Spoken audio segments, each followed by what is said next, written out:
et ancien collecteur de fonds du Parti libéral. Elle prétend avoir été agressée sexuellement à plusieurs reprises il y a plus de 20 ans. TVA vous avait révélé cette histoire sans pouvoir identifier l'avocat. Alors, il n'a jamais été accusé au criminel. C'est la parole de l'un contre la parole de l'autre. L'avocat de Québec et ancien collecteur de fonds du Parti libéral, Jean-Paul Boily, fait face à une poursuite civile de 500 000 $ en dommages et intérêts.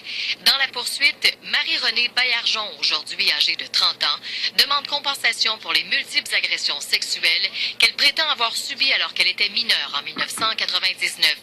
Selon le document de cour, la première agression remonte au 13 février 1999, alors que la jeune femme, qui n'avait que 15 ans, gardait les enfants de Boily. On peut y lire: alors qu'elle est endormie devant la télévision, la demanderesse se retrouve assise sur le défendeur qui la tripote partout sur le corps, rentre sa main dans sa petite culotte et sous son chandail, lui prend les fesses.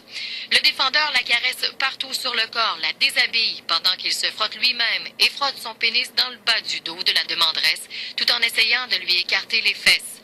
On peut aussi lire qu'à plusieurs reprises, le défendeur tente de la pénétrer et se masturbe alors qu'il est couché derrière elle. On atteint ma réputation, on tente de me salir, je vais faire ce qu'il y a à faire. Rencontré à son domicile, Jean-Paul Boily admet avoir commis des maladresses envers la jeune femme, mais se dit victime d'un coup monté et se demande si l'argent n'est pas le motif derrière toute cette histoire. On apprend que dans les derniers jours, Boily a tenté de rencontrer l'avocat de la jeune femme, Marc Bellemare, mais en vain. J'ai l'intention de contester, je suis abasourdi, c'est plein de fausseté là-dedans. J'ai tenté de communiquer avec Mme Bellemare, j'ai pas eu de réponse, alors je vais contester cette procédure-là qui, tant qu'à moi, ne tient pas la route. Marie-Renée Baillargeon dit avoir subi de nombreuses séquelles de ces agressions.